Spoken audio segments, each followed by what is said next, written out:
Hello? Hello? Yeah, Hello? I'm here. Okay. Alright. All right. Can you see the screen? I'm going right now. Awesome. Awesome. Oh, I forgot to ask, but did you want your session recorded and posted, or would you like to just not Oh, even? I don't care. Okay. Do whatever you want. Cool. No. Awesome. What was my question? We had like 5 match codes, which I probably can't get through like all of them in an hour. Are there any like very specific? Let me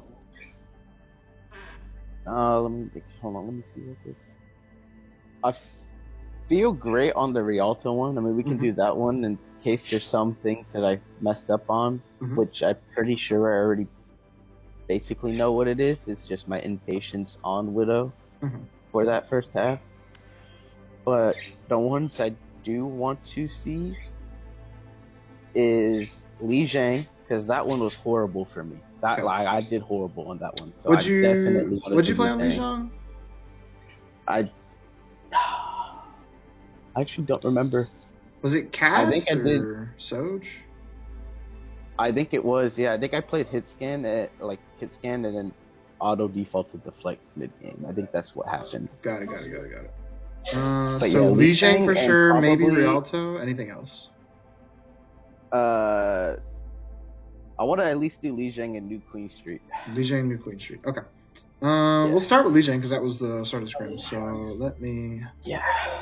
That one was pretty bad. I think I went 4-11. Like I think me and Dry both collectively did bad, but I think it was also, you got to remember, we were first time scrimming against the Duke Heroes, so. Yeah. So 0W. Like QK2. Oh my God. So like, what I have written down is basically for this map was just off angle utilization. I feel like that's what happened for me. We'll take a look.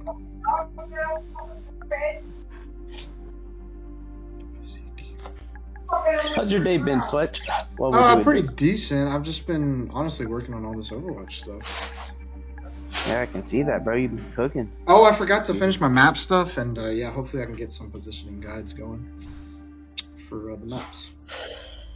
Oh, yeah, work fucking sucked today. We got done with our fucking workload so fucking early that we walked around for 3 hours. Sheesh. Alright, so we start on Ashe. That's fine. That's right, we try to take everything. Yeah. Still can see everything okay? Yeah, I can see it all. I just have it muted. Oh, let me. This is for me. So I don't go crazy. Sorry, my brothers. You're good. Oh, make sure you take Symmetra TP.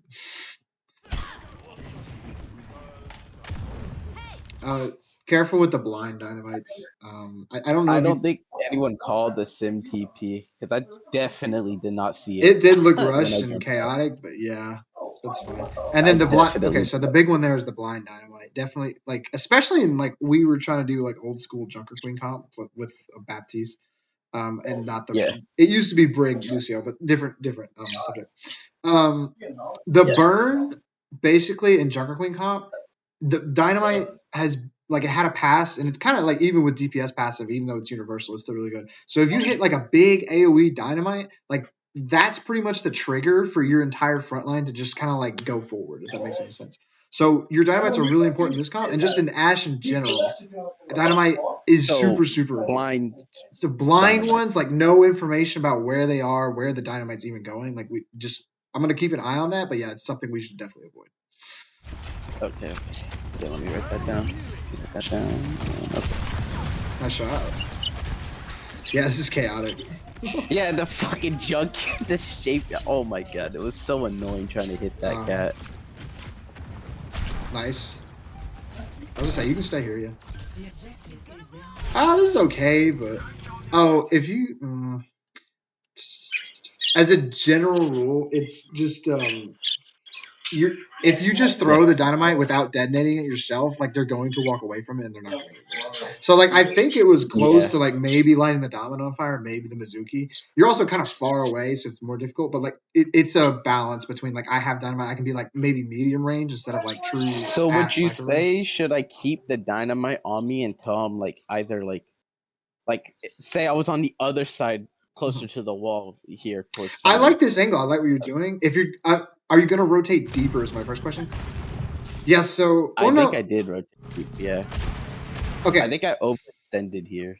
No, I think this is fine so far. The only thing is, I wish my Lucio is going to go support my Genji, so you're alone, so you have to be very careful. But like they only have Cat to like drag someone to you. If they had speed, you have to be more careful. But basically, dynamites are important. This one's not terrible. We just got to make sure that we shoot it and blow it up, because if you just leave it on the ground, they're just going to walk away from it and it's not going to do anything. And then basically, if you're planning on rotating deeper or you're planning on getting more aggressive, which like you kind of postured that way and I thought you were, but then you stopped. But if you were to keep rotating, like just finish your rotation, throw the dynamite, if that makes any sense. Like once you're like, okay, I'm in the spot where I can get a lot of value with the dynamite. Like this angle is great, this initial angle is great, but then you started rotating deeper. And so like usually the deeper the angle, the closer you get and the more you're gonna want your dynamite. Does that make sense? Yes. So if I'm gonna rotate any deeper, like say I'm back in this situation, if I'm gonna rotate any deeper to save my dynamite. Right. I think the way you played it is fine, but like the way you were posturing made me like think otherwise. Basically, Ashe has like cycles of where she's better up close, and it's all about her dynamite, if that makes sense. So if you have dynamite, you can take maybe more like medium-ish angles, like kind of like the longest a Cassidy would. But if you don't have dynamite, you're more restricted in what types of angles, because you can't like defend yourself as well as you could if you had dynamite, if that makes sense. Okay. Yeah. So they have a Genji, for example. If their Genji matched our Genji on point, which I think he's about to, and he like wins that fight, and you don't have dynamite to help force that Genji away, you're gonna be forced to leave, because you're down a tool to help you fight what's on your angle, if that makes sense. Okay. Yeah. So save dynamite unless I can get value out of it, basically. I'm trying to sum it up in like one. So you're doing the right thing. You're taking a long angle for your character, and then you throw the dynamite. When you have your cooldowns, you can take more aggressive angles. When you don't have your cooldowns, you have to be more conservative with your angles. So for example, I'm going to bring out like the protractor, right? Like say this main battle is like 0 degree angle, right? You do a nice job and you take almost, this is almost what, 90 degrees? We're getting close. It's like maybe it's like 60 degrees, whatever. Okay, 80. So like the closer to like 90 and the closer it gets to being behind the enemy team, you're going to need your dynamite.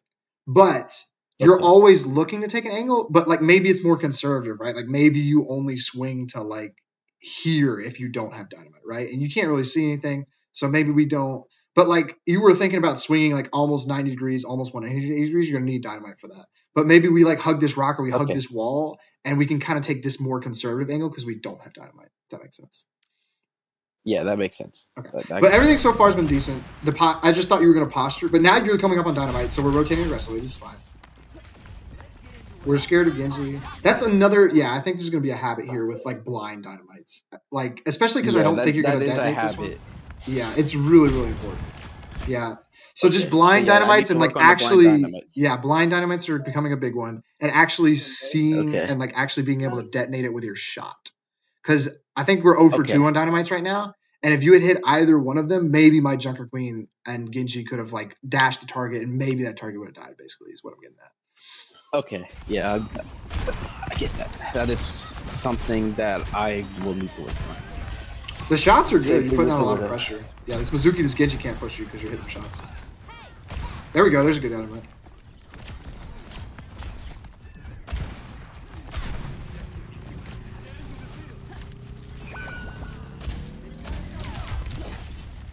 I think this is where I made a mistake. I don't think I should have pushed up with the Genji and Lucio. I did not hate it because you had dynamite, I think, if I remember correctly. Okay. No, I was still on cooldown, remember? Because I used it to shoot it, did I not? So you shot the dynamite, so yeah, I gotta be careful about walking forward here. Okay. Yeah, you kind of do your due diligence though, and you see their enemy team is pushing your other side. So you're like walking forward cautiously. Okay. And now they're dead, and I see bashing for him. I think you're gonna coach gun out. Yeah, this is fine. Yeah. Fine. Okay. Well, no, I didn't coach gun out, but now I did. Yeah, now you're fine. So and you have Lucio speed to help you. So this is fine. The fight's probably lost anyways because we lost our BAP, we lost our JQ. So this is either a die or you're probably not getting out because you've already used Coach Gun. I think your Lucio calls to get out if I remember because he has speed and stuff. So you could have tried, but like whatever we do, yeah, and I kind of went the wrong way. No, we just stayed too long. And yeah, we need to kite towards our spawn. It wasn't a terrible fight. It wasn't a terrible fight. The big one I'm seeing so far is just blind dynamites and not being able to detonate it because we don't see it. But our shots have been really good. Yeah. Our angles have been pretty decent. Yeah, this is gonna be a big thing, isn't it? Because now you're gonna walk forward and you're gonna rotate deeper. And like I think the Genji's on the other side. Like I'm almost pretty sure, but I don't know if we know that. Yeah. But if if a Tracer or a Genji was here, and you're gonna rotate and you're gonna walk aggressively on your angle and get deeper, we don't have dynamite now, and so now we should die. We would have to hit some crazy shots. Like there's always a chance with Hitscan, but like give yourself the opportunity because there's usually a cooldown that helps you in ranges that are inadvantageous to you. With Sojourn, it's Disruptor Shot. With Ashe, it's Dynamite. With Emre, it's your grenades. With Cassidy, you have Hinder, right? So those spaces where you're most vulnerable, because like a Genji or a Tracer or somebody has gotten on top of you, you need that big cooldown, that big spike in value, and then that infinitely increases your chances of winning that duel, if that makes any sense. All right. Yeah, that makes sense. Yeah, so this is a blind dynamite, and then we rotate aggressively. I should know that makes sense. Now we are up one. They lost their tank, so like the only thing I guess just don't. There is a question that I'm gonna ask because you're gonna see it very soon, like very soon, right? When I throw Bob, can Bob jump that gap to my right, like to mid? Or would he am fall uncertain. Short? I don't know actually. Yeah, because you'll see. I had Bob, and I kept sitting there asking everybody. Like I was asking like, multiple times, like, "Can I clear this thing?" This is very deep. This is very deep, and once they close, are you gonna get out? This is I don't think I got out. You coach gun the wrong way. It's just like the deeper and more aggressive. I understand you're doing great damage on this Genji and you can't walk forward. But this, I don't even think I mind this rotation here, but just the way you behave has got to be really, you got to be really cautious, right? So like, if I were you, I'm walking up to this corner and I'm hugging it really tight and I'm just like kind of jiggle peeking around. Like I have to be really cautious about any spam or anything, especially because all my team's resources are this way. This angle's fine. This is another example I've talked to you about. If you're going to do these aggressive plays, I would just like it if you're like, hey, can I get a Lucio? Or hey, can I get a Kiri? You know, just like one support resource with me, because like the more aggressive like this, the more dangerous, right? So this can do a lot. This is very high risk, high reward. And if you hit some crazy shots or you hit a big dynamite, it's going to win the whole fight, which is awesome. And you can go for that. It's not an issue. The only issue is you're getting closer and you're getting deeper on your angle. And so you're in a lot of danger. So we just need to recognize that and behave accordingly, if that makes sense. So in this scenario, right, if I would have called for the Lucio, because like this is what was running through my head when I was here, right? Like I saw that my team was pushing up onto their bridge, right? Because that's what was happening. So I went around closer. I think I told Wise to stick with them solely because I felt like if I would have told Wise to come over to me, we would have both died rather than just having one person die. That's what constantly runs through my head, and I don't know if it's like a good way of thinking or not. So when I'm like playing those off things. I don't even mind what Wise is doing here. He's setting up to help his Genji. And I don't even mind, like, everything everybody's doing here is good. It's just that you are positioned in an area that is aggressive and dangerous. And I think you need to understand that I don't think we're going to push across bridge. And if so, you are most vulnerable right now. So you can do this without support pocket. If you have a support pocket, you can do it longer and you can do it better. Does that make sense? And so that's why sometimes I ask you to ask for support pocket. Makes sense. Because if you had a Lucio here, I don't think you die. Like if you have a Lucio here, you get sped out, he boops the Domina, you get amp speed away, and you live. And you create a lot of distraction, a lot of space that like the Baptiste and the Junker Queen can maybe hit a knife on like their back end and like pull them off the map, or maybe the Bap can like do a ton of damage while they try to rotate and kill you, right? They have 4 resources over here, like they're fine. Yeah. They can spare 1 Lucio. They'll be just fine. Anyway, so it's just like the way we're behaving right now. Through my head. If you like, Hitscan is not the role to be like, I don't want to hog support resource. I guess you can be like as resource light as a hit scan as you can be, but you are as a hit scan one of the most dangerous on the battlefield, and that means that you're going to receive the most attention on the battlefield. If that makes any sense. Like you can't leave for any team. You cannot leave Ashes unchecked. You cannot leave Widows unchecked. You cannot leave Sojourns unchecked. So people are going to like close the distance on you and try to kill you. It's just the nature of the role. It's not so much of like Tracers and Genjis, where they're now the ones responsible for closing the distance, and so Tracers and Genjis can play kind of resource. So I'm basically playing the two roles flip flopped. Is that what I'm hearing? Like kind of, you're playing this right now, like you're set up in kind of a Tracer spot. Like if you were a Tracer, you would kind of hold, like maybe I'd hold this corner here and see if they walk this way. And if they walk this way, I shoot them in the back and then I blink out and stuff. This is a deep angle. This is an aggressive angle, which you can kind of do, but you need to understand that you need to do, you still take and hold aggressive off angles. You have to do it with your cooldowns in mind and the range that your characters operate at. Okay. Because unironically, this could be a Cassidy angle. Like this is kind of like if they peek you, they're in Cassidy's fall off range. It's just you're playing Ashe and you're getting close and you have dynamite, so I don't even hate it. It's just the way we behave after this is what kind of needs to be cleaned up. Because you're gonna see, I get some shots, I get a dynamite, I kind of miss it. I screw up the coach. Like that's we meant to coach over here. We get confused. Coach. Yeah. So that might just be a throw the dynamite, hit it, and then coach out of there fast. But like they're coming for you, right? So just kind of the way we behaved and how close we got to them. That's where we screwed up. I don't even hate the angle. I don't even hate fighting over here and setting up a nice angle, nice little crossfire. You almost killed the Genji because of it earlier. It's just the way we behave. I should have called for the Lucio to come over then before I played that, or if you want to go more aggressive as a hit scan, you generally should, be aware of what support resource you have. Yes. Okay. But there is definitely a way that you can play this where you don't need a support resource, if that makes sense. Like we can play our cover better. Like I could have coach gunned over the fucking gap. Like I fucked that up. I mean, you're probably gonna get dashed on by Genji, but it's okay if we don't screw up this coach gun and we hit a big dynamite. Even if we die here, like this is like a 3-4 man dynamite, right? Like if my team can kind of like cross the gap here, this is another thing is like we're not really fighting on this part of bridge. They're holding bridge. They don't want them to walk across bridge, but like, we're peaking a rotation that my team's not going to push. That's another issue here, if that makes sense. Got it. Okay. But there's still a way where we can look for, like when we peaked this Genji here and we almost killed him, that was good.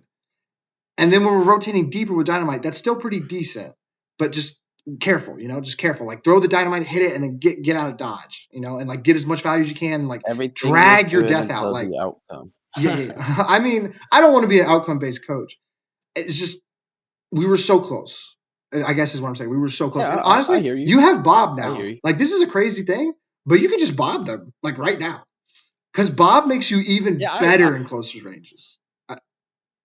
Okay. Here's another thing, right? Right. And I don't know if it's a bad way of playing Ashe, but I usually tendency-wise, like autopilot-wise, like when I'm like just too zoned into like the game or whatnot, I tend to just save Bob for point contests.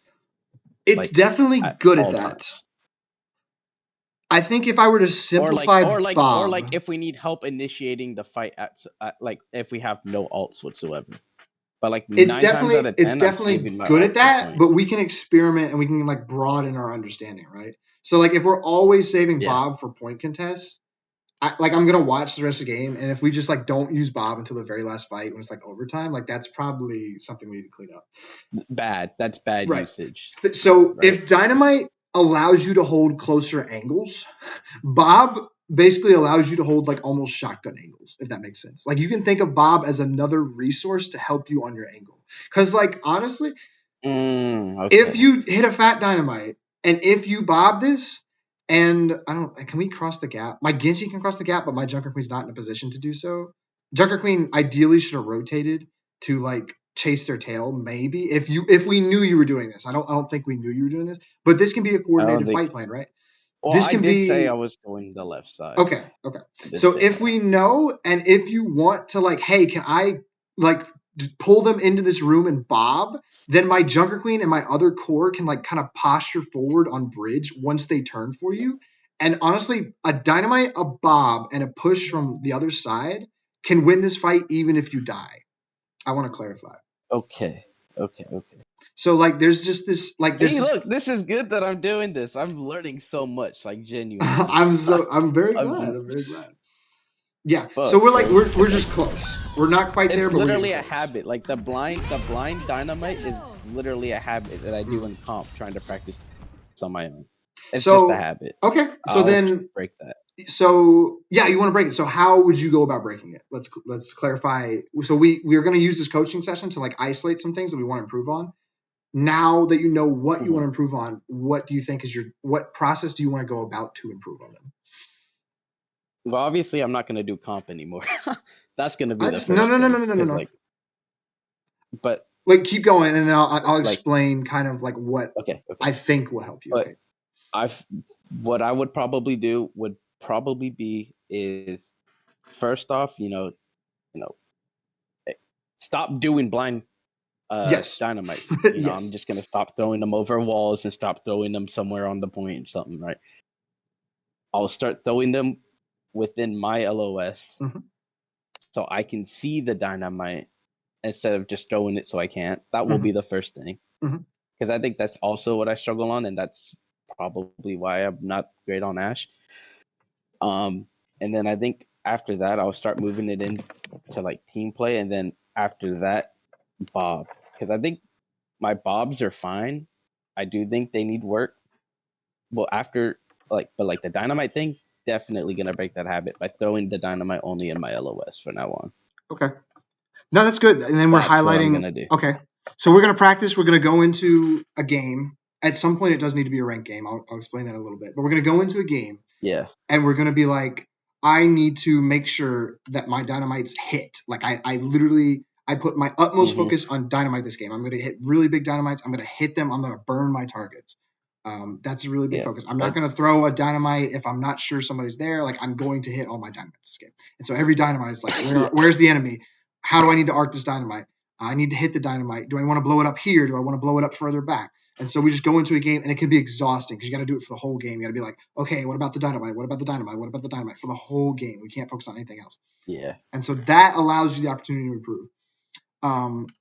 And then after a while, it'll just become autopilot, right? Like after a while, it's like we might do another coaching session later, and you're like, I'm confused, and I'm like, well, hey, like look at your dynamites, right? Like this stuff works. What was I gonna say? Oh, you said you don't want to do it in ranked. I don't know. I always try to like dispel this that like quick play is a good practice tool. Quick play, it's like okay if you're learning a new hero. The problem I always find with quick play is that everyone's either trying to learn a new hero on a hero they don't really play that much, yada yada. They're not trying to win, and everyone wants to do quick play because there's no chance that like I lose my rank, right? Like there's no chance that like my number Well, that's falls. not why. That's not my reasoning. I don't give a fuck about my rank. I Uh-huh. actually don't give two shits because I know where my So skill then, level is okay, so at. then why are you skeptical about going into a ranked game to specifically practice your dynamites? Because I don't know if you know this or not, but since season 14, I've only been solo queuing. Mhm. That's my issue when I play comp. It's the solo queue. Like if But I was with I'm someone confused. else, I like guess I'm yeah, then confused what that I'll has to do with play the practicing your dynamites. mentality wise. I wouldn't play Ashe. Like I will play Ashe, but like when I'm getting dove and everything, because that's what happens in comp. Like what you just said, how you said like the hit scans get most of the attention in the fight because they're the most dangerous. Right, but there's I figured also that out the hard way. you're in more danger in team play because there's a guarantee of coordination and communication, whereas in ranked, honestly, you might be more free I, to run about because honestly, half the time most teams are running double hit scan. And there's not really coordination to mark you off of your stuff. So in anything, you have more chance to practice I guess without the it's just threat like of being dove. I guess it's just like the information I receive. I don't know. Maybe it's just like my mentality. that's probably just maybe. it. I will work on that too. Encourage you, if you want to improve, I think ranked is the best practice environment we have, simply because everyone around you is at least trying to win. Like there's at least some guarantee. Isn't there also like pickup games or something in some Overwatch servers? There's I think we have like pugs and stuff, yeah. But I mean, isn't that just like almost a replacement for team play, basically? It's like not quite ranked, not quite scrims. If you want to look for that, sure. Right. But I mean, and you still like, all I'm trying to say is, I think ranked is the best environment because most people are trying to win. Most people are playing seriously and trying to, and so you're getting good competition, which people need to improve, basically. Which if you're in quick play, you may or may not get good enough competition that you need to improve. You need to have your mistakes challenged. You need to have an environment where if you mess up or if you fail, you could lose a team fight or you could lose the game. But that's okay, because it is more important to practice the skill that will translate into future games than it is to win any singular rank game. All right. I hope that helps. I hope that makes sense. So yeah. So just it does. So we're gonna look at see a difference after this coaching session. Okay. So we're gonna look at other stuff. We're gonna look at like cooldowns, positioning, angles. We're gonna look at all of it. But if we were like, hey, Dynamite's a big one, right? So we just go into our next ranked game. Yeah. I'm going to hit every Dynamite, right? And I just have to think about it the whole game. I don't think about anything else. I was like, I don't care about my positioning. I don't care about my angles. Like, I have to hit my Dynamites, right? And so we autopilot everything else so we can improve on one specific skill. And you just do that over and over and over. You identify another weakness and you identify, and you just keep improving and keep stacking wins like that. Okay. Yeah. Okay. All right. So, all right. Let us, of course. Let us keep looking, of course, because you were talking about Bob, so maybe we need to clear up any Bob stuff. Yeah. I was talking about this Bob jumping the gap, and I think I held Bob too long. As well. Oh, I thought you were gonna try it. Soul Division. I was gonna try it, but then I'm just like, I don't know. Like, I think this is when I started asking, like, can Bob jump the gap, and no one was responding. FYI, I felt ignored this entire game. By the way. You're fine. It was hectic with all the new heroes. I'm pretty sure is what's going on. FYI, another blind Dynamite, right? I don't think it's gonna hit anybody either. Yeah. It happens this entire time. I think I swap off Ashe at one point. Yeah. All right, we're waiting. All right, we're all here. That was a little better, but still. Another blind Dynamite. Oh, but I had the auto detonator for this one. Yeah, auto detonator also changes how you duel people. Okay, go ahead. That's what I wanted to ask, right? So if I had that perk, would then the blind Dynamites, or not blind, like entirely blind, like if I know where they are, but like I can't see them, right? Mm-hmm. Would that detonator perk make that more acceptable, like not optimized, but more acceptable? Well, technically it's not blind. Is it like 50, when I say 50? Blind, it looks like you don't have full information of where they're at, and so how are you going to hit the Dynamite if you don't know where they're at? But if they're behind a corner and you're like, well, they haven't moved, then throwing a Dynamite in a corner, that's a little bit better. Additionally, you want to be peeking with your Dynamites when you have remote detonator, because you no longer need a bullet to shoot the Dynamite. So you can detonate the Dynamite while aiming the bullet at the head, and it's an immense burst of value, right? Like if you had Dynamite on this Bastion, for example, and you peek the corner with Dynamite and you hit a headshot while you're clicking the thing, he loses like he demands support pocket immediately, and he's almost dead, basically. Like you need to hit 2 shots plus Dynamite, and he'll be dead, just like that. I mean, I don't know if you've ever managed to like pull some of that combos off. Genji's a better example because he's 250. I think it does like Dynamite. I don't know what DOT is over time, and then an Ashe headshot's like. I think it's It's like 130 maybe because it kills 250. So like 130 headshot. 125. 125. Okay, so it's exactly 250. So 125 headshot plus, let's say Dynamite DOT is like 50, 175, and they're burning.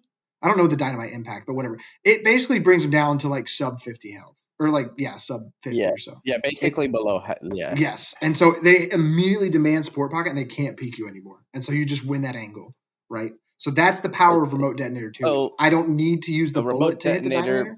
Play more aggressive with dynamite is what I'm getting from it. I don't like disagree. swinging wise, not swinging up like peaking depth wise. Like I would say, like I think it just changes. You do the same thing, but you just do it better. If that makes sense. Okay, that makes sense. Because like you swing a corner, and you would initially start with dynamite, and you're going to start with dynamite either way, whether you have the perk or not. But once you have the perk, you can swing the corner and then try and hit the headshot while the dynamite's going off because you don't need to shoot the dynamite.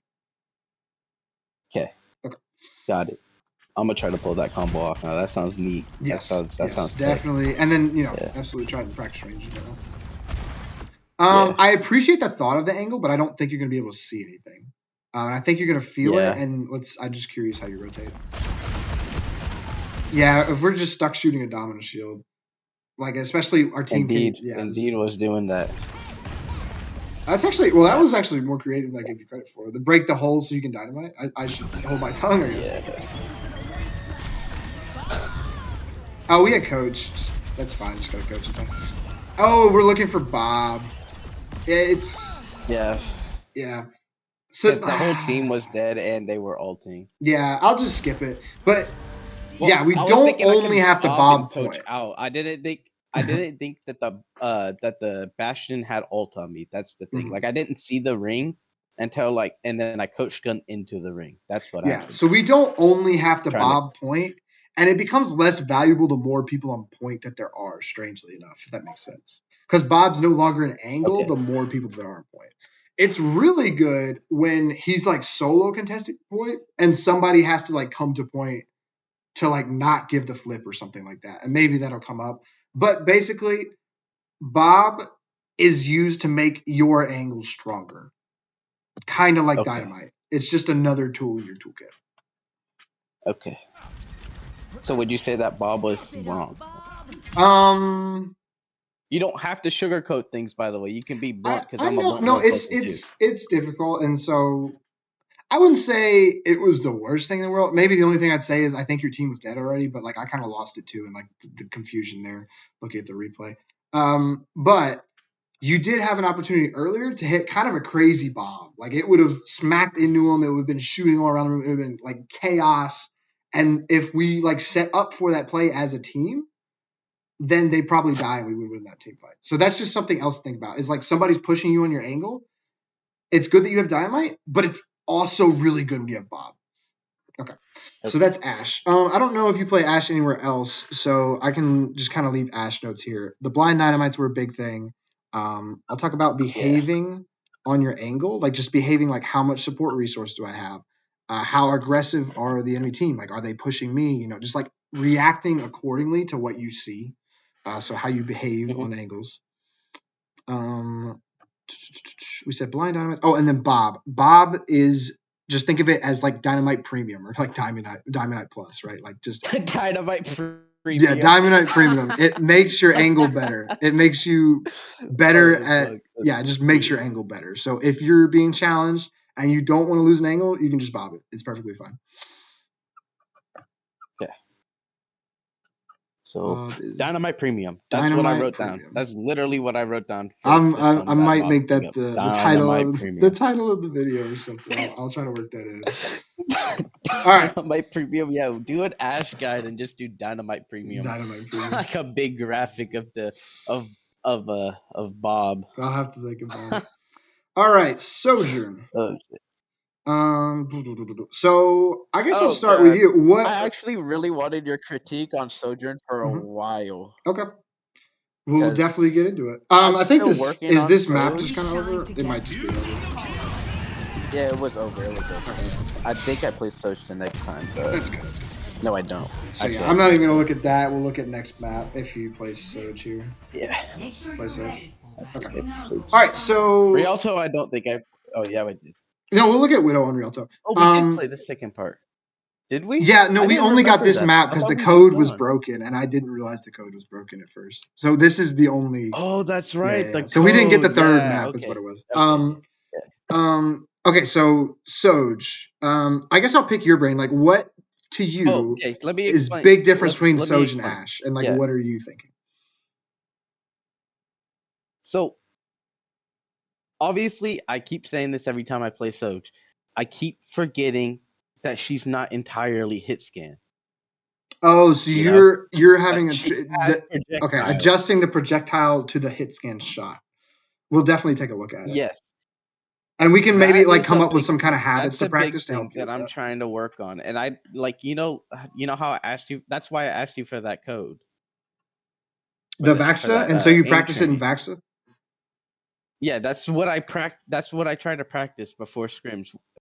When you tell me I'm playing hit scan, because I know I'm gonna have to end up playing Soj at one point. No, And I Vaxa's know great Soj will warm help up. out her Just comp a don't. lot. Some people are like a little obsessive about Vaxa, but yeah, like 10, 15 minutes every day goes a But long I way. don't do the ground ones. I focus on the air ones. I don't do the ground. Interesting. I don't do ground when I practice projectile. I don't do Interesting. it because it's no point. Because I'll either be able to like hit the shots because it's either a straight like angle, So So you like think at so? that point, You projectile only doesn't matter. just do you feel like you only struggle aiming the projectile into airborne targets? Yes. Okay. And I guess because the cat So is going that's to be one thing difficult. with Soj, and then I think the other one is my utility utilization. Utility. So slide and disruptor. We want to look at that. Yes. Okay. So we're gonna play Coast to slide and disruptor, and then you said primary to hit scan, but mainly for flying targets. I would say I Mainly for appreciate flying you targets. practicing that skill. That's very specific and obviously very applicable. What was I gonna say? I can't like. If you I feel ever like I should need start starting on Soj help instead of and they're starting like on. on, I don't know, something aggressive like cat and flyer or something, there's like a lot of options there, and you really just don't like that matchup. Um, well, one, you can always just farm rail off tank and then try to like take your rail to that duel because at least the Yeah, rail's hit. I need fun Um, aiming with and rail then too. I just suck at two, aiming. Emery gives us like even another option to flyers, although grenades obviously not as good as flyers.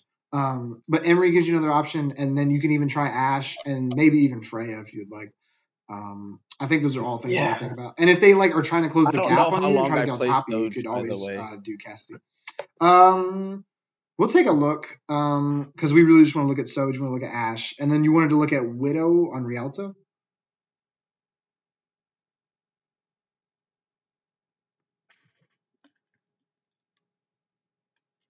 Hello?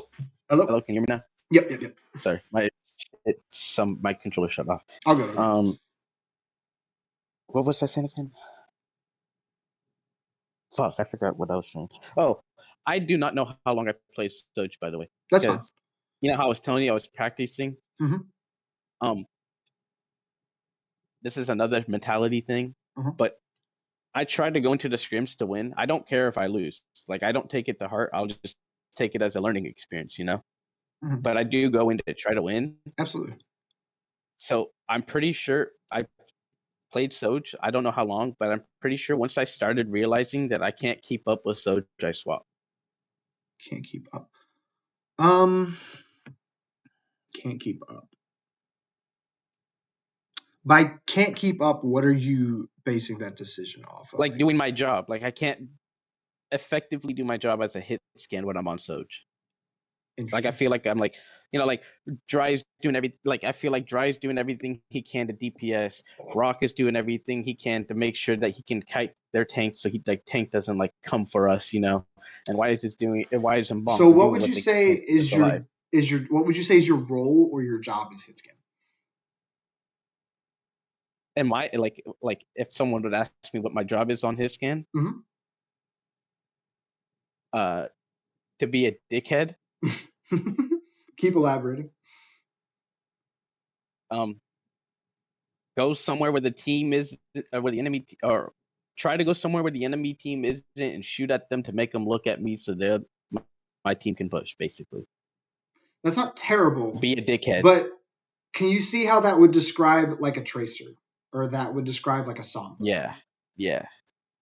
So can you like what specifically about like Soj, Ashe, Widow would you say applies to hit scan heroes like that doesn't apply to tracers and Genjis or Sombras and Onrons? Play more passively, like Potentially. you can't, like, obviously. What makes you say passively?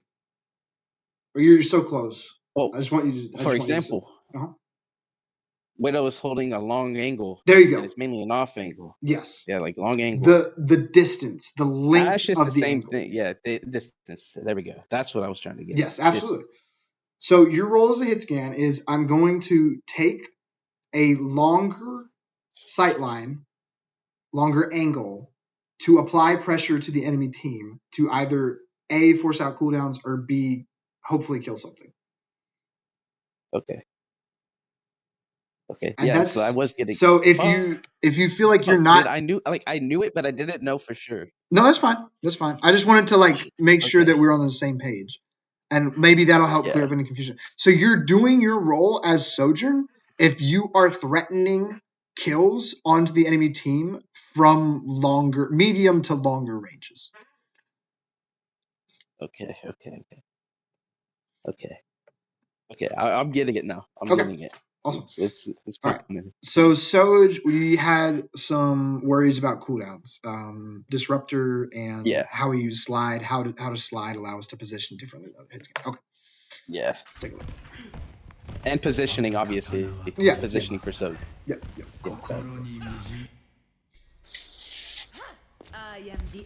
Wait, but I will say, do you want Vendetta? Oh yeah, I think I did. Oh, okay. I know what happened here, right? Mm-hmm. I was thinking of playing Soj, right? But then I realized that we had, they were just gonna go for a point. That's what was running in my head. And I also remember you saying that you wish you had a Vendetta player on the team. So I have also been playing Vendetta. How much Vendetta have you've been playing Vendetta? I've been playing Vendetta. Every chance that I can play Vendetta when it's a good comp, I play Vendetta every time. How many hours? How many hours? Shit, I don't even know. If you want, we can coach you Vendetta, and we can practice it, and we can think about incorporating it. Because I'll be so serious. But like, I want this team to go to their absolute max. Like I'm big with this team. I already quit my other comp teams. I've already retired those games. I don't have them anymore. I'm focusing on this now. Okay. I appreciate the thought. I will tell you that my availability has. I will say I think I'm slightly incorrect because I watch a lot of higher level play, and it's obviously the higher up you go, the more important it is to run the meta, the best picks. I think in all the lower tiers, I'm learning that it's not as important because we have won so many matches and so many scrims just playing half decent comps on heroes that we're good at. Honestly, right now, Bonk eventually goes carry, but Bonk's just a really good Baptiste. So I'm you know what? What can I put? What can I make? A really good fucking Baptiste. Yeah, I was what comps can I make where he can play Bap? And so sometimes it's Bap Lucio, sometimes it's Bap Wu Yang. But yeah, I just what options, what scenarios can we create for people to play their heroes? Can I say if we are gonna run the BAP anytime, can we do BAP Wu Yang? I feel like that's just so much better. I think it was a thing specific to Rialto, but we can also I don't think we get much I'm not saying it's their fault by any means, but I just don't think the direct heal value is good enough for when we take fights. When we run the BAP Lucio. So yes, Lucio does less healing, but Lucio, we're getting a little off topic, but Lucio has one of the better support ults in the game, and speed is just so incredibly useful the higher up you go, basically. Yeah. Anyways, back on topic. Yeah, I ran Vendetta, and I said this when I swapped. I said because we were talking about the last point, we were trying to figure out what we're gonna do, And I'm you know what? Fletch was talking about how he wants a Vendetta player, so this is the time to play Vendetta, and I swapped to Vendetta.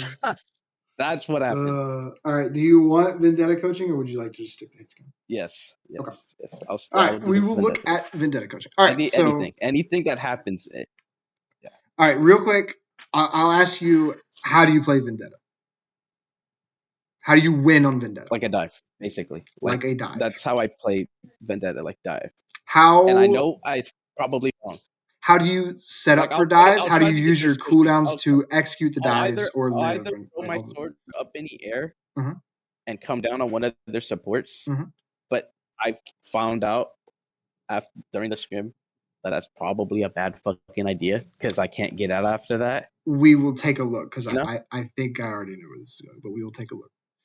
Yeah, you'll notice. You'll know how I'm playing Vendetta. Okay. You'll know. I will just watch. I don't think Vendetta was right for this comp. It's hyper aggressive. The way I played Vendetta, it is hyper aggressive double flex. And if you can get close enough to Junker Queen to get AoE shout value, you could become a little bit of a menace. But if you are to try Vendetta in the future, it helps to have a Zarya. It's just such an amazing pair. Okay, helps. Okay. All right. So we'll just take a look at Vendetta.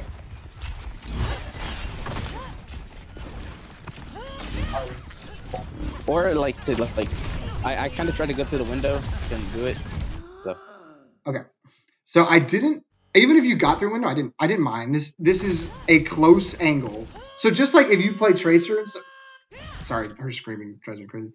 If you just play Tracer, Genji, and other stuff, you want to get close. Like obviously you have a sword. You don't have a gun, so you have to get close. So you going to point because they're probably going to rotate point at some point, even when it hasn't unlocked yet. Like, you still got 10 seconds. But they're going to get here at some point. So this is fine. And this is fine, too. You have a great matchup in the tanks. You don't even have to worry. The throw was the spin is not good for engaging. It's not? It's not that good for engaging. You have to be pretty sure that, A, you're either going to get a kill or you're just cleaning up a fight. Like you're already up numbers a pretty good amount. And so you're just chasing out further kills. Yeah. The reason is because the sword throw, there's the delay. The sword throw has the delay where you throw it out, and it's going to take a couple of seconds for you to jump at it and catch it.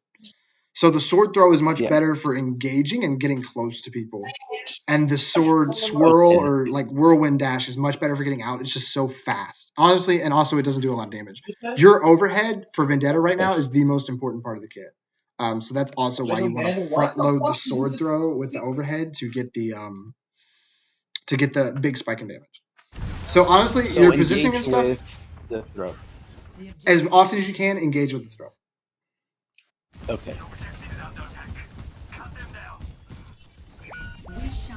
Also her ult. You're killing me. There you go. You're killing me. So do you stick Soj? Do you stick Vendetta? What's going on? Let me tell you what happened after that too. Because I was like maybe I shouldn't play Vendetta because I just felt Fletch turned from his screen. That's what I said. Everything was. I may have reacted. I can't remember, but I may have reacted. I sat there and I said, oh, I feel Fletch's death stare. I'm swapping. All right. Do we stay Soj for the rest of this? I'm definitely clipping that. That's so funny. Do we stay Soj for the rest of this? I can't tell you, dude. Like I told you, Lee Jang was just a bad map. It's okay. I don't know where my head was on. All right, we'll do Soj coaching. Okay, so we're gonna keep an eye on our disruptors blind as well. I'm gonna keep an eye on that.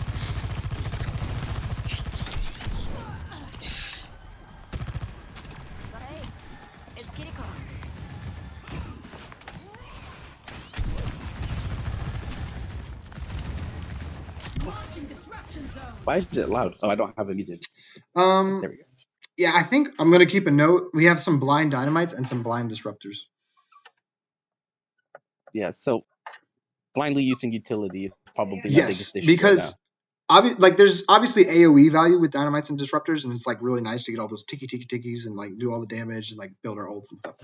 But especially since you're 225 now as Sojourn, and they've recently buffed disrupt. Not recently, but maybe a couple patches ago. They buffed disruptor. It does more damage. It's very similar to dynamite, and it does a lot more damage than it used to. It really pisses me off as Winston. But anyways,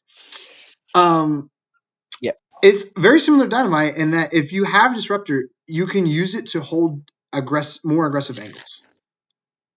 Very, very similar. Okay. Because if this Genji, for example, dashes you, you could disruptor the floor, slide away, and he has to deflect. He can't continue to pursue you. He can also just die through Disruptor. It's a lot of damage.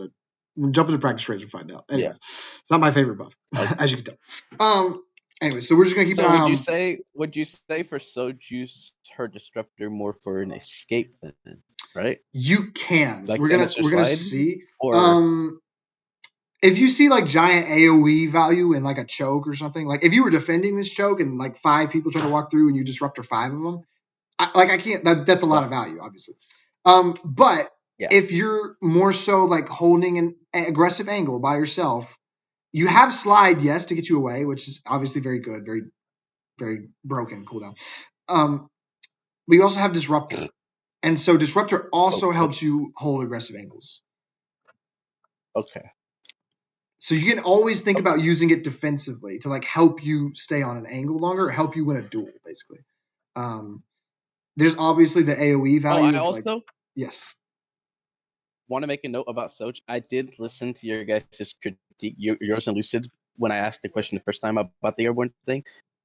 So I know you farm tank. I think that's what I also was my main goal for this, to farm this, what was it, railgun shot, when I played Soj. Mm-hmm. And I don't know if that's right, like to do it the entire time. That's what I did. Okay. So Ashe has more consistent pressure and it's still cyclical because of dynamite, but less like aggressive cycles of extreme bursts, basically. So Ashe has dynamite. Ashe is pretty strong, but even when Ashe doesn't have dynamite, she's not that bad, right? Like she's still a good sniper, good. Soj is kind of almost the opposite. Soj is really, really good. Best Hitscan in the game when she has Disruptor and a fully charged rail. It's really dangerous to try and fight her in those conditions, right?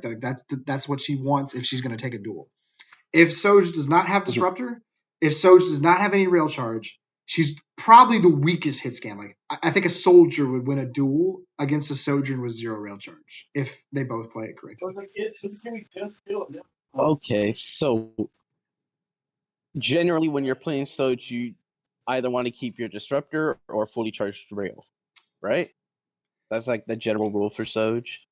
When you're playing Soj, you can take more aggressive angles around either of those cooldowns. Like you can treat rail like a cooldown. Like I have rail, I can maybe look more aggressively because there's obviously a higher chance of a kill. Or if somebody pushes me, they're more at threat of being killed. Okay, I get it now. All right, so we're going to take a look at that. If it makes you feel better, I don't think Jetpack Cat carrying people around is going to be that useful. Unless I don't think like just from I'll show you from the Bastion. No, I'll show you from the Bastion perspective. Here, bro. I'll show you from the Bastion perspective. I don't think it's gonna be that useful. Okay, maybe in this scenario, like when they don't have anything, yes. But I've seen some crazy things, and some crazy things happen to us. Like he hits a grenade, but look how hard this is for him to aim.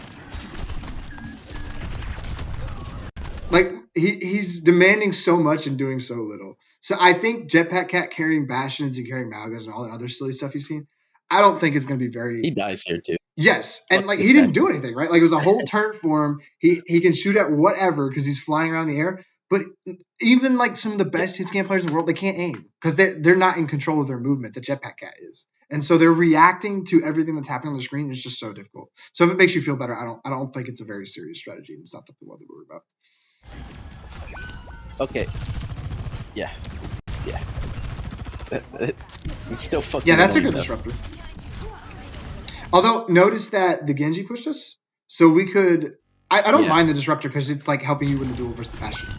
But we are we're also in an aggressive space. I think you just missed it. No, I wasted it. I definitely wasted it. Okay, I thought he was going to peek it, but didn't peek it. Yeah, it's a little silly, but we'll live with it. But notice how the Genji's pushing us, and we don't have disruptor, we don't have rail, so we can't fight him. So you're making the correct decision. Sliding away. Okay. Oh, we shoot it. Don't shoot deflect. Yeah, I kept shooting at him, by the way. Don't shoot deflect. But yeah, notice you feel it. Like I can't fight him. I don't have disruptor. I don't have rail, and so you're technically pushing aggressive space, and you chose to use those resources to try to win the duel in the Bastion, which not the worst decision, not terrible, but just note how that affects your ability to duel this Genji. If that helps you, Got does that make more sense? And can would kind you of say? But would you still say me turning around to help Rock because I saw him you pushing was the good call? Or once would the you say it Genji's was like a dashed and 50-50? deflected?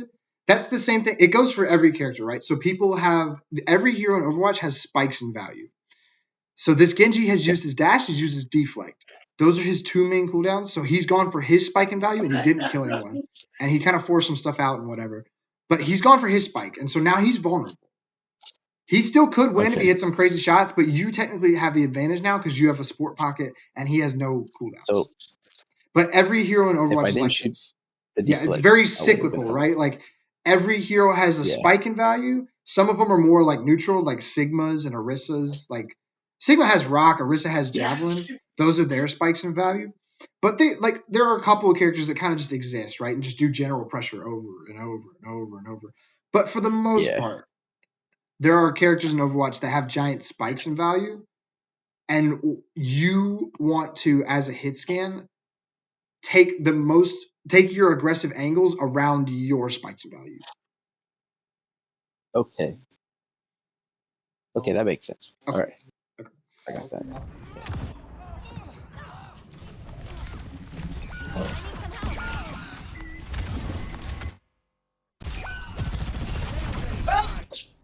Hey! Nope, that was too fast. God damn.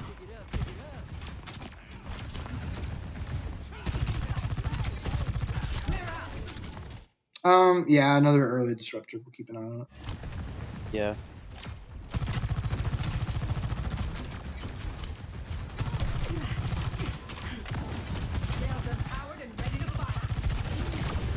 Nice try. Another kind of rush disruptor. Yeah, just rough, like rushed or like blind disruptors and dynamites are becoming a big one right now. But other than that, it's fine.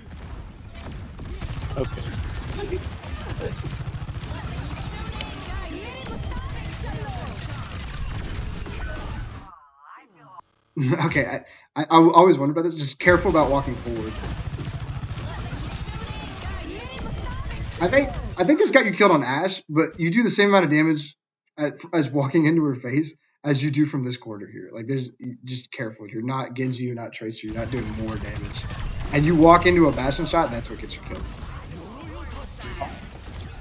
Yeah, I didn't see the Bastion thing, and I was walking forward to try to catch the Kiryu. Even if you want Kitsune, to the other door. Yeah, I was gonna say, even if you want Kitsune, you don't need Kitsune. This crossfire here is going to kill Domino because she's getting pushed by the Kitsune, and you're getting this giant, awesome crossfire on Domino.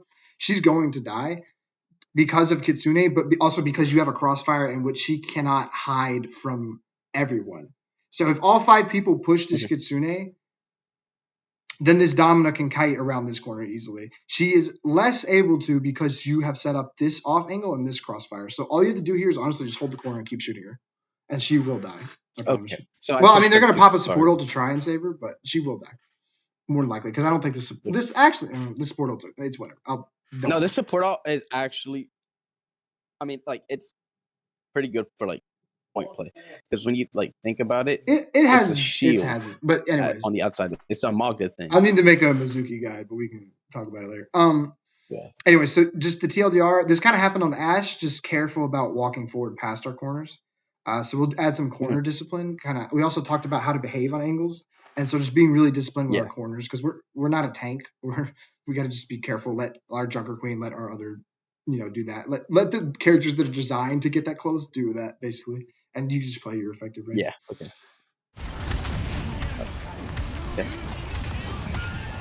Oh wow, that's the whole map. That's unfortunate. Yeah. Wow. Oh, okay. I feel like I now could the be a code's finally working. Player too, because like I have so much confidence when I play Soj. I just don't have skill to back it up yet. No, it's fine. So here's what I'm confused about, right? When they push up to the statue, where should I place myself?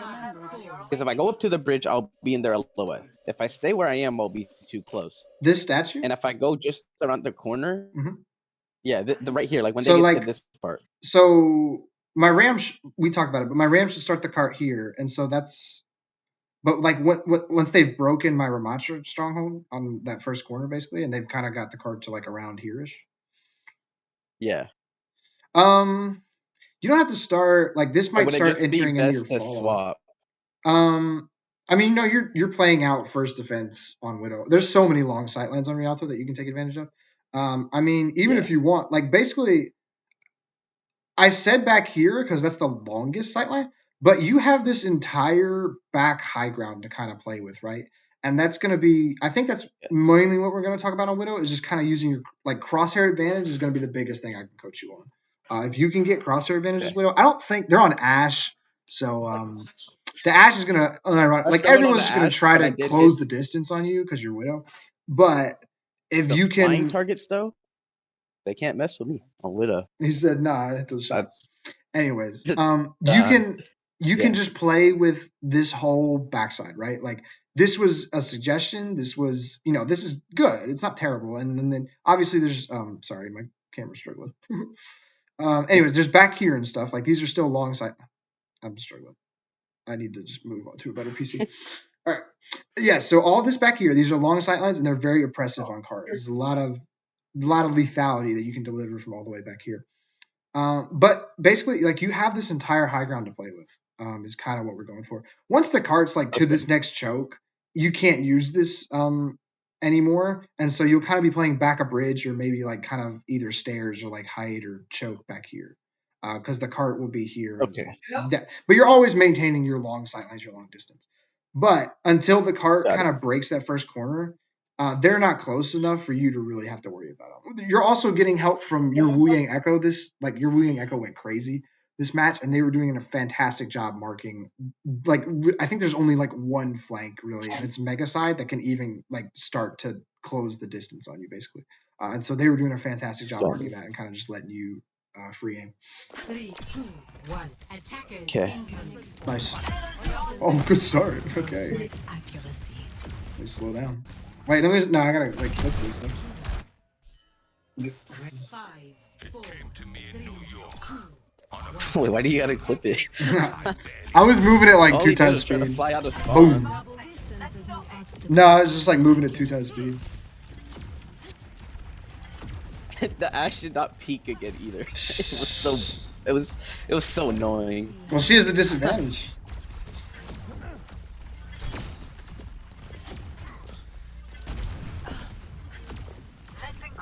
Yeah, so this is where like I told you where it would feel good, but you're kind of not using like general Overwatch things.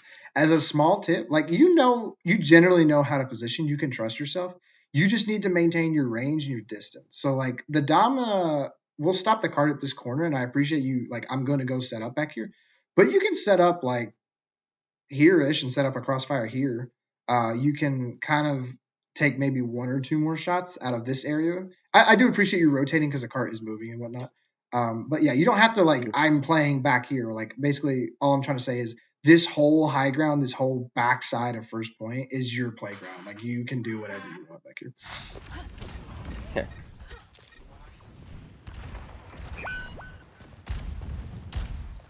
Almost. Here's a jetpack cat. I can't hit him. No, you're fine. I mean, you're gonna how miss I them. shook my screen.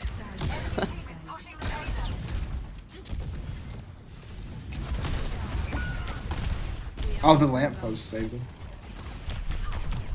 Oh, nice shot. It's unfortunate though. With your Venom Mine, you can. I guess it's because they don't have a flanker, but that they had like if you scouted like a Genji or a Trace or something, this flank here is going to be pretty much one of their only options to close the distance. There's just so much open space and whatnot to get. Now the Pharah did close the distance, and honestly, I think we lost people elsewhere, to other mistakes, but good trade on the jetpack cat. But yeah, the Pharah is able to close the distance because we just missed a couple shots, and I think we're down a couple that aren't able to punish it, basically. But I mean, like, you can see it, you're at 80% ult charge, right? Well, it was mostly from some early picks, but even after that, holding a long sightline on Widow, it's still oppressive. Like, if you hit even one shot, like, it can be fight winning, you know? So, like, you're positioning pretty well. The only thing with Venom Mine, I don't think, I appreciate the thought because you saw the jetpack cat was going to push you around the corner, and so that was fine. Just keep it in mind, basically look at the characters on the team and just like real quick think about how can I set my Venom Mine up to like give me early information about where they might come from. Got it. Okay. Yeah, and your Echo trades far for you. I've been waiting for a challenge.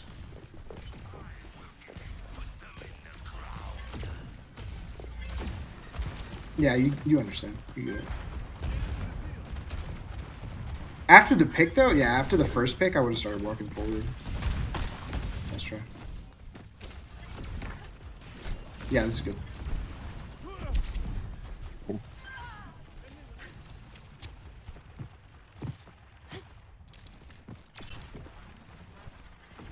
So overall, like I'm doing good on Widow. Right. Overall, just like some things that I need to do. I'm looking for Widow's a little more difficult for me to coach because obviously, like, you hit the shot, you're like the greatest player of all time. You miss a couple, and everyone's like, well, what the hell? But we can look for like mechanical stuff, right? Like, is your crosshair at head height? How are you using your Venom Mine? Are you taking advantage of like crosshair advantage? So like, if you and that. There's no Widow on the enemy team, so we don't have to talk about it as much. But if you're in a Widow duel, how would you go about winning the Widow duel? Like, what besides mechanically aiming better helps you win Widow duels? Would you say? Mm-hmm. Oh, sorry. Besides mechanics, what helps a Widow win a Widow v Widow duel? Would you say? I want to say positioning is probably would be number one. Okay. So positioning. By positioning, like what positions? Elaborate a little bit more. Like, do you mean like what positions you take? I feel like, yeah, because I feel like when I like generally like playing against a Widow, they tend to like aim for like where other Widows would play. Like if it was them, on the other side, So like I think that's like the general thing when 1v1ing a Widow, and I do think that's what I struggle with because I, still practicing. Absolutely. So you're describing like being unpredictable in where you're setting up in a Widow v Widow, so that I would say if you had to when I summarize it, I think of crosshair advantage, as in I'm gonna peek this corner and my crosshair is closer to your head than yours is to mine, and that's kind of what grapple shots are for. That's what just small little rotations around these windows and stuff is for. So really, that's what I'm looking for: is can we create? They don't have a Widow, so we care a little bit less. But even against Ashe to a certain degree, can we create crosshair advantages? Can we create picks by like taking really weird angles that people wouldn't think that a Widow would play? Like just getting creative within the confines of the map, basically. Like we still want to play our distance, but we want to peek from creative and new angles, and we can still hold long sightlines for a long amount of time if they're not challenging us, because we still have lethality the whole time, basically. But we have like we still have like a burst of lethality when we fresh peek a corner, because they more likely than not don't know you're there unless they have like sights or some other information. So there's still burst even with Widow in terms of your cool, like not very cooldowny. The grapple's like the biggest burst. But more so with like your positioning, you have a burst, as in they don't know where you are. So the first time you peek an angle, really important, because they probably are unaware of your position. And once they become aware of your position, we might want to think about switching it up so we can get another burst in value or another chance to get that pick, basically. Okay. That's in a Widow v Widow. This is a little different because they don't go Widow for a long time. This site is a little strange because they're not like walking, they're not like engaging, so they just kind of deep peek it. It buys you guys time, but just it would help you to just like, it's more of like a kind of in the middle of a fight, because like they've probably already committed, and so once you have sights, they can't, like, it's harder for them to decommit basically and basically do this where they just don't peek it for the next like 10-15 seconds. So should I use sights when they're like in the beginning of committing, this, or like once this, if the domina's not really walking forward, if she like walks the car or she like walks across this high ground and she shields something, they're committing to some kind of a fight, basically, or their team is starting to walk forward, or like the jetpack cat like flies up over the roof or something, and they're trying to walk forward and take space, then we can pop sights. We haven't really seen anything to indicate that the enemy team is starting the fight yet, basically. And so they just kind of easily kite our sights. Okay. Nice.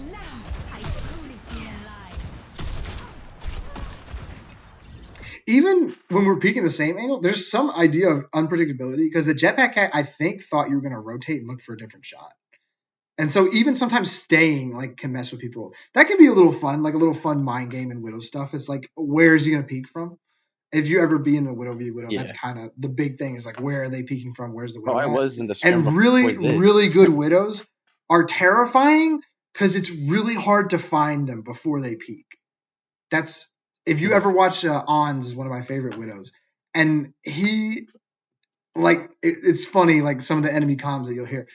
There's fear in people's hearts because they don't know where he is. Like they cannot find him before he like eventually just takes someone's head off, right? And so that's what you're trying to create as Widows, those advantages, those little windows where you get like a peak where they have no information of you. Is you're trying to create that as often as possible and make it as easy as possible for you to land that pick. And sometimes it's staying still. Sometimes it's like baiting that you're going to rotate. Sometimes it's actually rotating.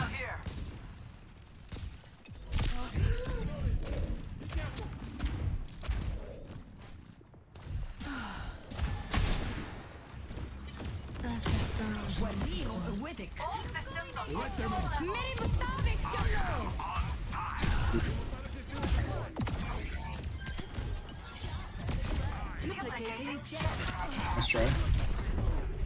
You could see it. That Ana didn't know you were there, and if you hit that shot, it's huge, right? Yeah. So you missed the shot, it's whatever. But like that burst, that peak, that was dangerous. That was extremely dangerous for them. It's a good play by her.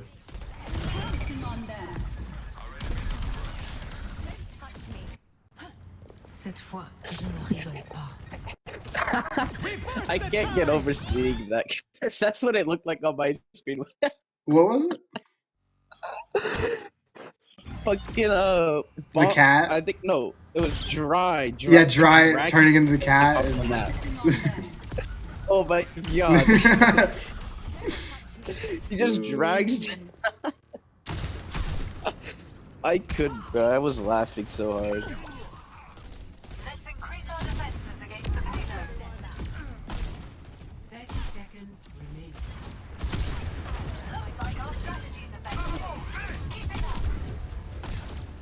I mean, it's boring, but it's honest. Your only other option, because they're not on like Genji or anything, is to like grapple top and look for a pick on backline. But I mean, it's a nice long angle. You can see though your shield break's not the best, and stuff like Sigma and Donamana is kind of hard to play around because if they just keep throwing a shield in your face, then you know you'd rather the shield eat it than one of your teammates. But I don't mind it either because once you broke through a couple squares, you know, like her HP was like half health again. So. Well, what I learned, because the only reason I was shooting it was, you know, obviously we didn't know much about the hero, so I was just testing like the durability of shields. I mean, but even when you play against Sigma, your shield break as Widow is just like terrible, you know. Yeah, but I've come to learn that I think each square. The squares are now 225. Yeah, it's a whole charge. Oh, did they get buffed? Nerfed. It used to be 250. Yeah, no, nerfed. Each square is now 225. Oh shit. So you can break through one square and kind of dominate to the ground. I don't know about that. Let's calm down. I don't like her. But anyway. Holy shit, they just ruined Domino. No. I think they should do more. Yeah. Yeah, anyways. Let's back.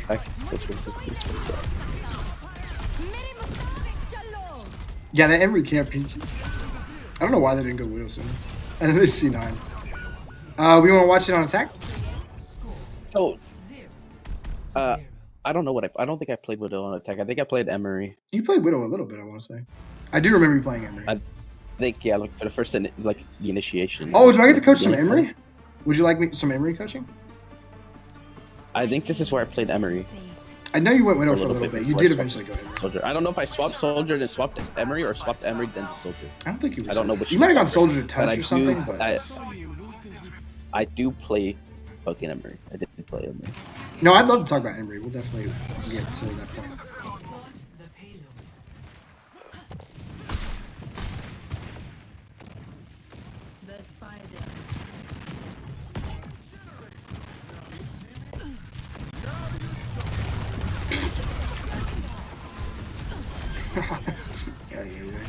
Yeah, I don't know. I don't even know what to say about that, bro. That scared the fuck out of me. I was yelling, bro. I said a flying bastion's coming for me. Yeah, good. Just some Venom line usage. I think you kind of tried to throw it at the Bastion as he was coming on to you. I don't think it doesn't feel like it's that good for when someone's already on top of you. You really have to be preemptive with it. And so you're like, I set up on my angle, and I just have to take a second and like be like Torbjorn for a minute, right? Like, what's on their enemy team? Like, what can get on top of me? And if it's Jetpack Cat, like that's the only thing that can get on top of you pretty easily. Like, their comp's kind of weird. They were jumping around a little too hard. Fucking but if it's Jetpack Cat, you might just like preemptively put it on top of you. Because if you're trying to put it on top of you as it's happening, it's too late, and you're just better off shooting. If that makes any sense. So just like set up on your angle. Yeah. I would Venom mine where you think somebody might come from, like real quick, and then you can get shooting. Just kind of like do your homework first. Okay. Oh, why did I lose volume? Oh, wait, I know what I did. Oh yeah, I also whiff a lot on this Honda, bro. You're fine.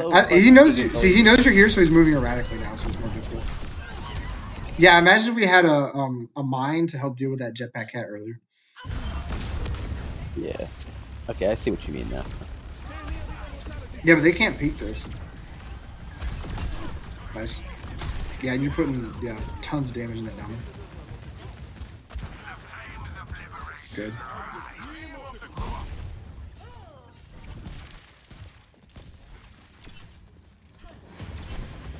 Yeah, see, I like this. I like the Venom mine. That's a small thing, but like I hope we aimed it a little better.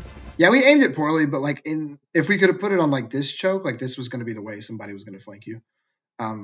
But we ended up not aiming it correctly. But that's anyway, what I was trying to do. The thought that counts. The thought that counts.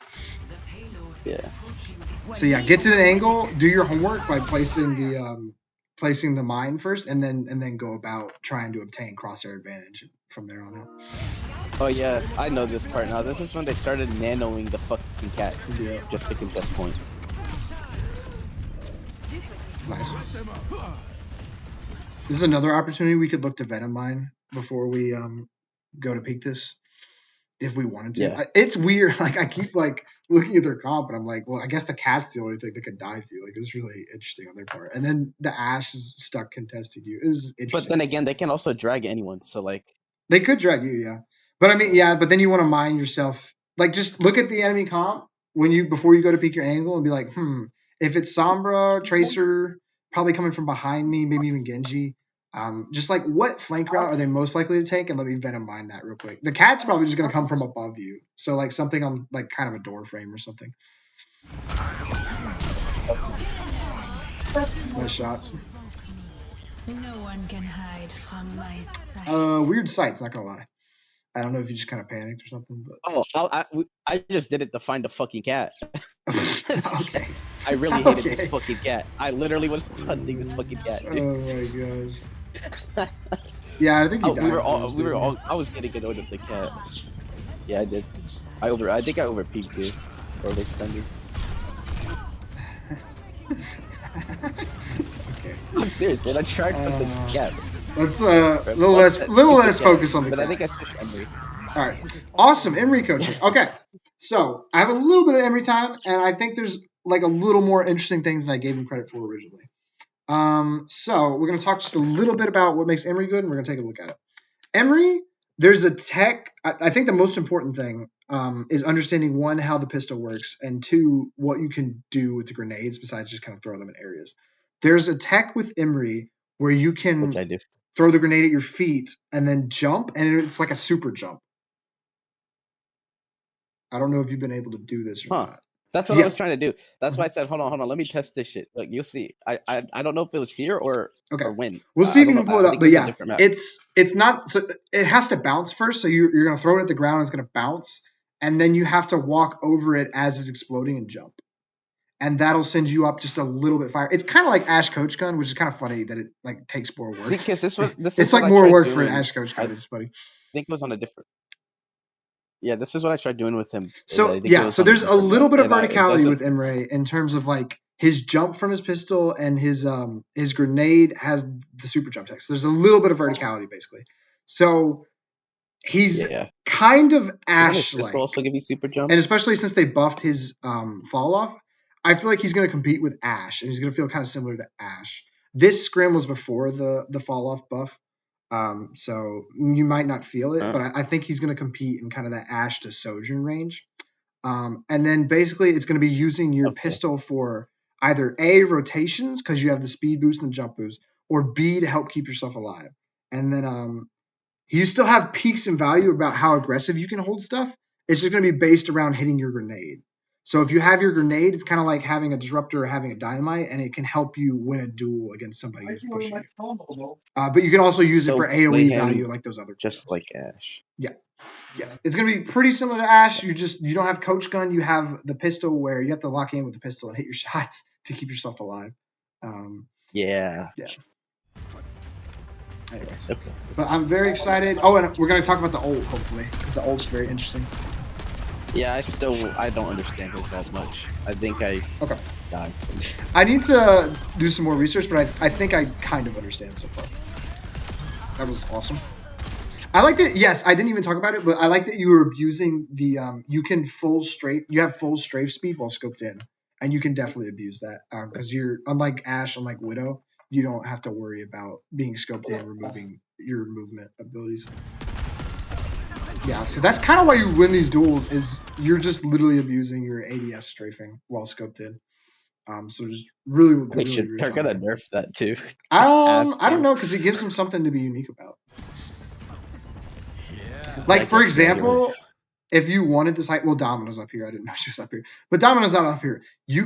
I think you can do the super jump grenade tech where you throw it at the ground, wait for the first bounce, and then you jump with the explosion. And I think you can get up here. Maybe you need to pull your pistol out to have a little extra jump, but I think that's what I was trying to do.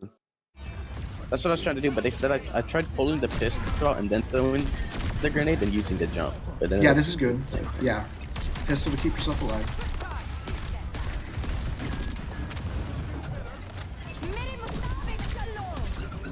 You really want the scat dead. I would be careful about throwing both grenades. It's kind of a hefty cooldown, and I don't know if it like it's not that much extra burst, especially onto a tank. It's really gonna feel good to help you win your 1v1s for squishies. So just careful with that. Okay. That's silly goober. Almost. That's kind of funny. But even here, we can think about angles like up to kind of get a little bit more of a crossfire onto that domino from here and stuff like that. So yeah, I just want you thinking more like up. It's Ashe-like I said, with the Coach Gun stuff. Especially in Rialto, where there's lots of high notes and such.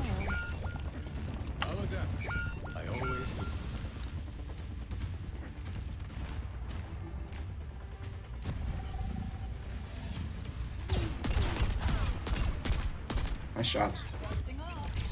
Yeah, I think just caution with the both grenades. I don't think it's especially they feel kind of blind too. Like I think you're trying to bounce them off the wall and hit the honor or something, but I would usually just use the one grenade and then kind of stagger in my next grenade. Okay.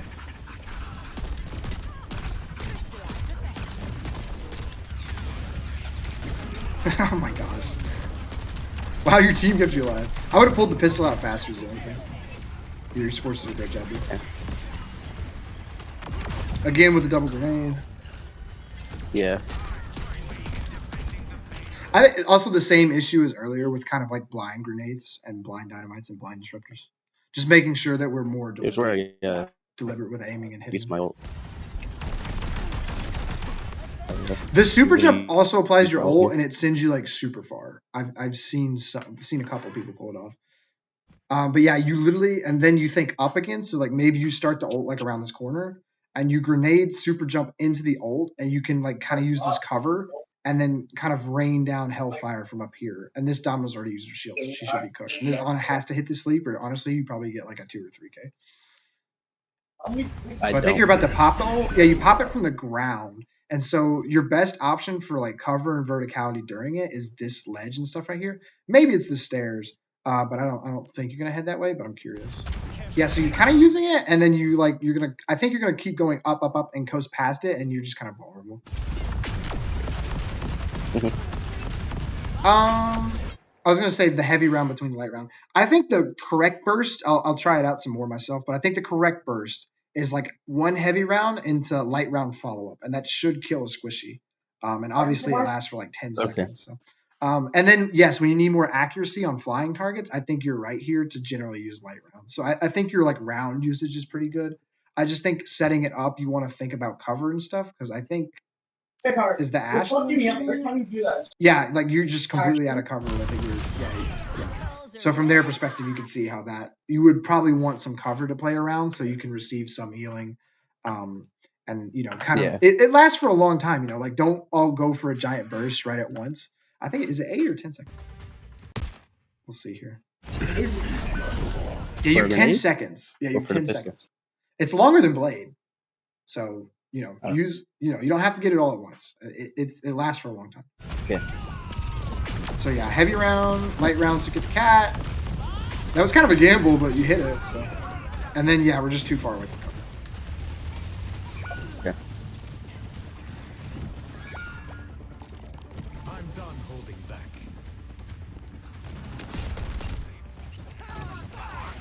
Again with a double nade. Yeah, because now we don't have nade. We're going to start working. Although I don't think you've used. Have you used pistol out of spawn yet? I just realized. I'm not sure if you have. No, I don't think I have. Okay, yeah, just use it out of spawn. It's your mobility for that. Yeah.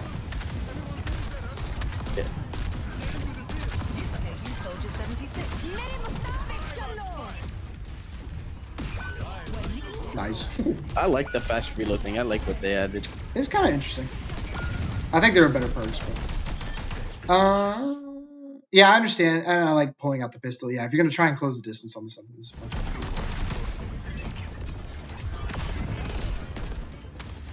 Oh, if you can get Mega behind you, you might. Oh, you committed to this cover. Yeah. You don't grab Mega.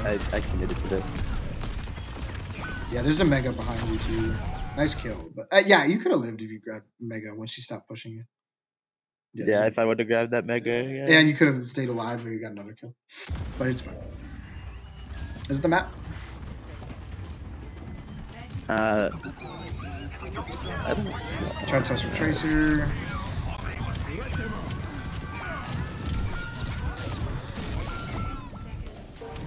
I think you're a little too rushed in terms of like swapping to Tracer for touch. I guess it was last fight. Never mind. Yeah. It felt like a little rushed. Like you had time to get there as Emre, is the only thing I'd say. But it's not the end of the world because it was last fight. Okay. So. Alrighty. All right. So overall, yes. Let us. Get... Our utility usage. Our cooldown usage. Obviously, no blind. Yes, we need to work on blind disruptors, blind dynamites. Very deliberate about hitting them. Who we're going to hit them with.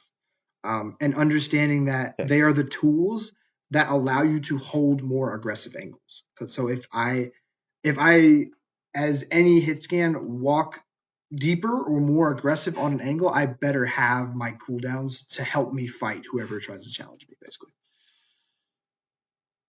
Good. And then, what was the other? Obviously, Bob. There was some ultimate uses. I didn't get to see an overclock, but Bob, Bob is Dynamite Premium. Emre ult. How would I describe Emre ult? I think it's just how you set up and how you cover during it is going to be pretty important for you. That was the only thing I noticed. I only got to see one, but that was what I noticed. Is like how can we set it up vertically? Think up. What buildings can I use as cover? And then I think you have the right idea between heavy round and light round. It seemed like you knew what you were doing there. Okay. All right. Well, and then obviously Venom Mine. Venom Mine. Think about how somebody can close the gap, and so yeah, like preemptively think about it before you start shooting from your angle. Well, I appreciate it, Fletch. Of course.